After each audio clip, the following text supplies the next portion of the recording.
We're going to sneak up on this. Very careful. Got me a piece of metal, so I've got some mass to drive against. Look at that piece of dirt. We got our parts.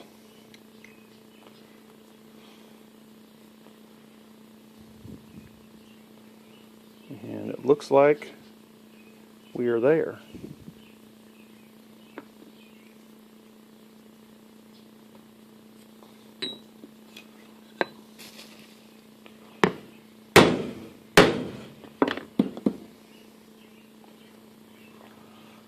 Wanted to make sure that was squeezed home and any fluid that was underneath this ring pressed out.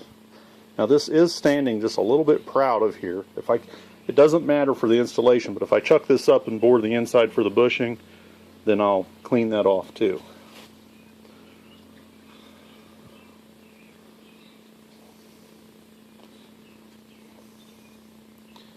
Look at that, baby. Look at that.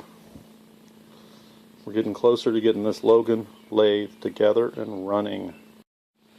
Now here's the bushing I would push in if I bore that. I don't think it needs to be in there, but I'm looking at what would be left to hold on to the gear here, and it looks like there's plenty of material.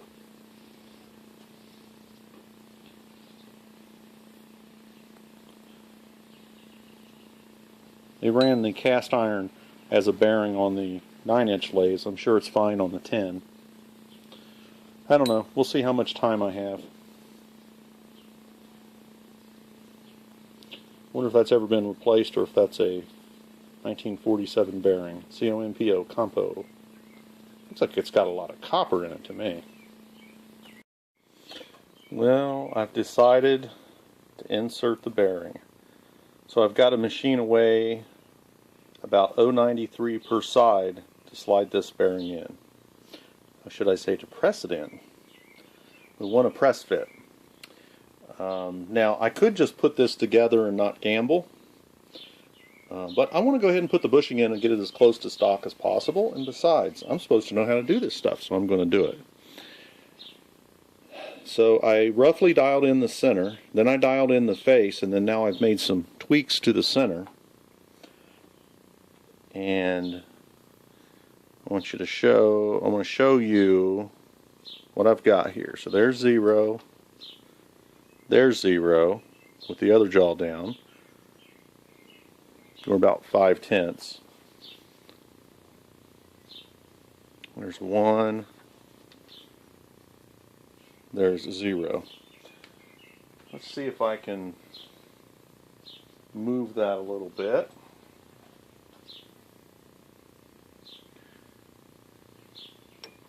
Tighten this top jaw up ever so slightly. Oh look, now I'm on 0 and I haven't even moved it.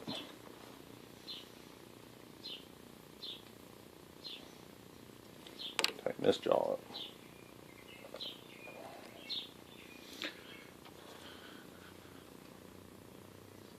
So that's about 5 or 6/10.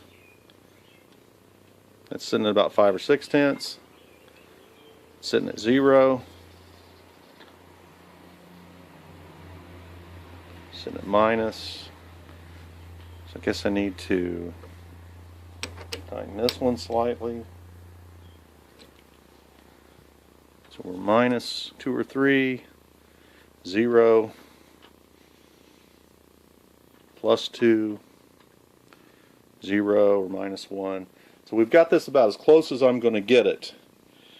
Now I'm going to go back to the face and see how the face is. And it's possible to get it on center in this direction, but have it off in this direction, I guess. So that I can make sure I want to make sure that my boring goes straight through the part and not through the part at an angle.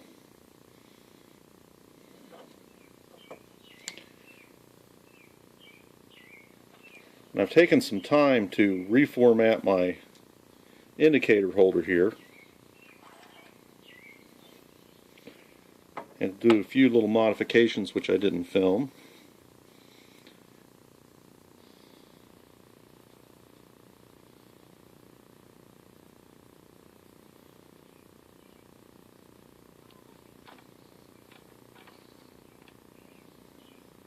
That's about a thou hard. So we're about a thou hard right there.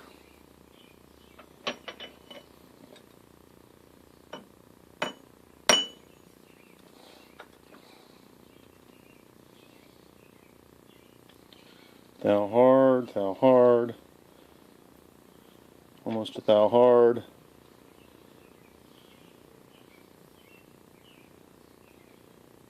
So here we're light.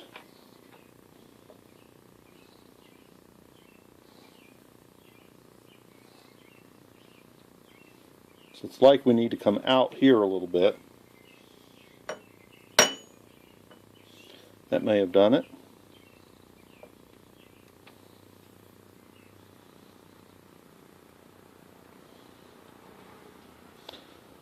Okay, so as I look directly at the gauge, see if I can shade this a little, get rid of the glare. Let's re-zero it.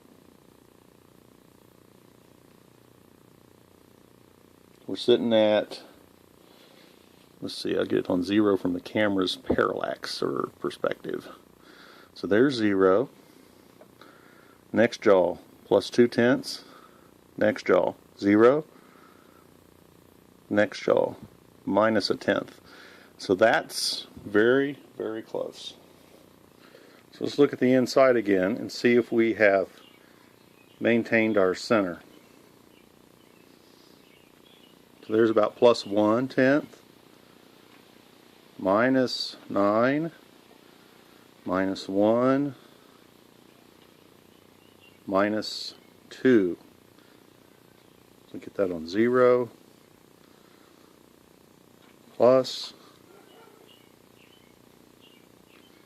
+1, that's +1, -2 or 3 tenths, +2 tenths. So I think I've got it about as close as I can get it, and I'm ready to bore. We'll break out the brown and sharp caliper here. I don't have a proper bore gauge for this. So we're 1" 252 on the bore. And our bushing, I noticed this bore is a little bit bigger than the bore on the bushing. So the bushing's actually a little better fit. So this, it's 1" 251.5, 1" 251.5, 1" 251, no, it's 1" 251.5. So this is a little tighter, and under press it'll be even smaller. It's bore, or it's, I'm going to have to bore a hole 1" 438, or slightly under that. So I'm going to try to get half a thou under that, so I can get a press fit. And if I get it a little too big, we'll glue it in. Now another important fact. I could have a tiny mistake in this sleeve that I made. So I didn't dial off of this sleeve. I dialed off of this factory center here, which should be a very good center on the gear. And what I'm trying to do is one bearing gets pushed in here, and the other bearing is in this gear that gets pushed in here. And we want both of those bearings exactly in parallel. Otherwise, this won't turn properly on the spindle. So that's why this is important, to be able to dial in to the best precision possible. So hopefully it won't move while I'm machining it, and we'll get it bushed up again properly. Now if I were to have a problem where it didn't fit properly because of misalignment, there's a way I can fix that too, but let's hope we don't have to go there. So we're at about 1" 250. We've got to come out to 1" 438, 1" 439. So that's about 188 thousandths. So let's come in here and touch off.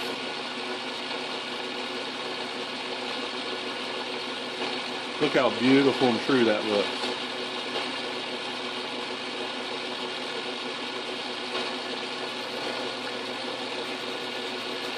Wow, there's our wispy touch off there.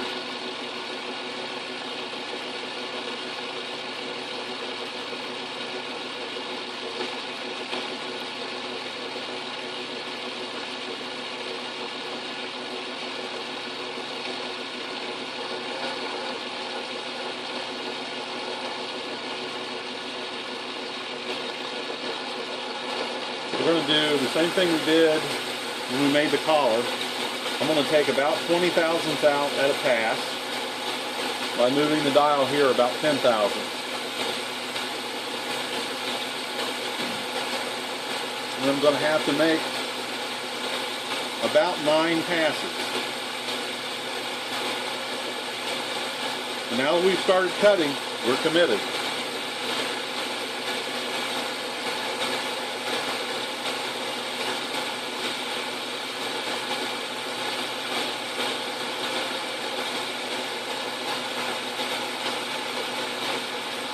And I can see in behind the gear here when the tool bit comes through.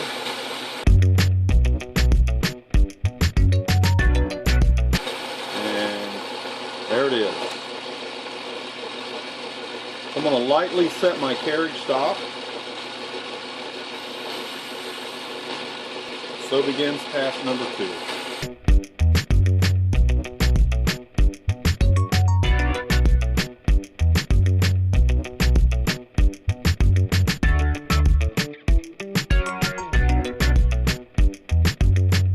We've got about 100 thou to go.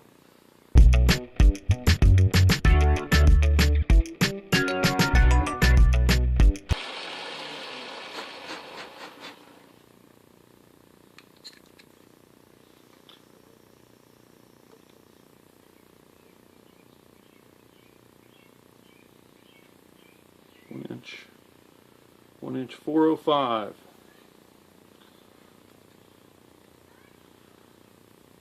1 inch 438, so we're getting close. 1 inch 424.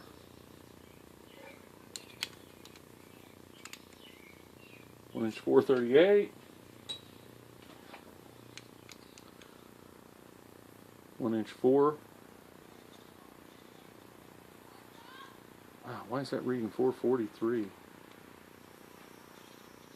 There we go. 436, 437, 437.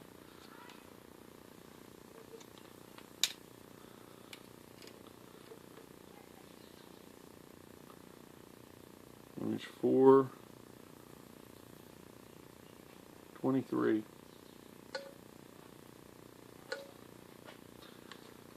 I want to be super sure.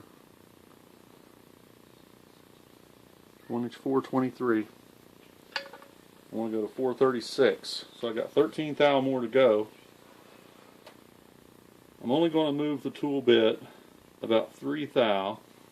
We're going to sneak up on this very carefully. 1 inch 430. And we're looking for 436. I'm going to set up see if I can set up my indicator. That's the right way to move the carriage here. Not a lot of room on an Atlas lathe to do that.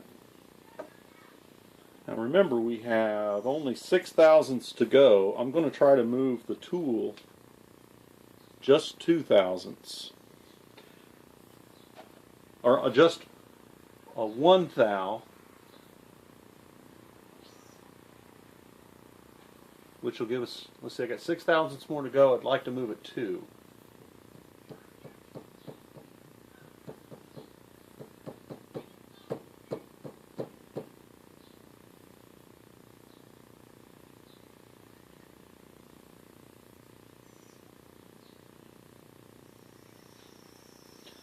There we go. I was going the wrong way initially. You need to come back towards me. So I've moved it 2 thou with the dial indicator. So let's take a cut and see if we end up at 434.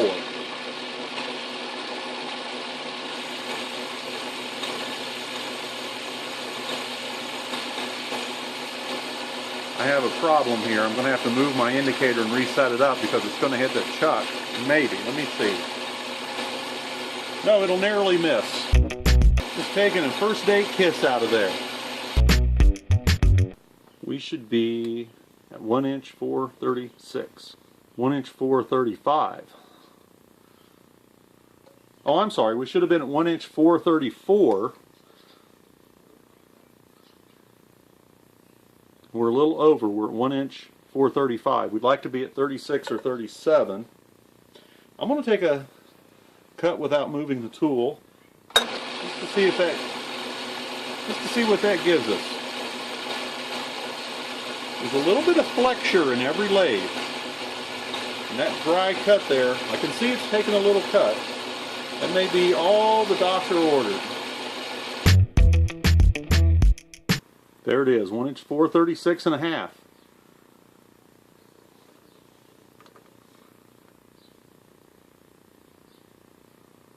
One inch 436 and a half. I'm satisfied.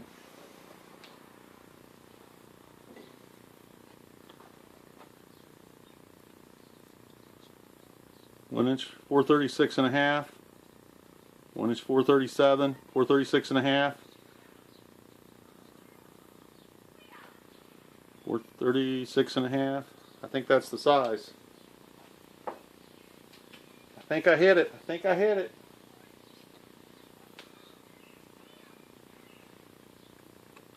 Look, that acts like it wants to start.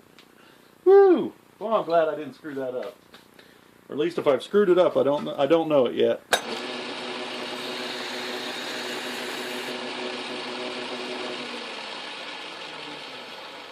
Give that a slight lead. And you want to be careful when you do something like this, you don't wrap your finger up. I don't know when the camera turned off, but we finished this bore. After I know we got it dialed in. And this bore is at the same bore as the gear, about 1 inch 436 and a half. I can't tell the difference with my brown and sharp caliper. That'll stick in there, so I know we're going to get a nice press fit. I chamfered the inside edge of both pieces with my deburring tool, and then I tamped this in flat, and we faced this off until we got an ever so slight touch here, and I really can't feel the height difference. So I think I've got this board really nice, so this isn't going through at an angle, and which is important because we got these two bearings running on the same spindle that we don't want to have any problems with, alignment problems. So now I've got to push this bearing in a way that aligns these two holes reasonably close, at least so oil will go through. So we're going to clean this up and go over to the press. Got to take the edge off of this. You don't want that to machine the cone pulley when you push it in.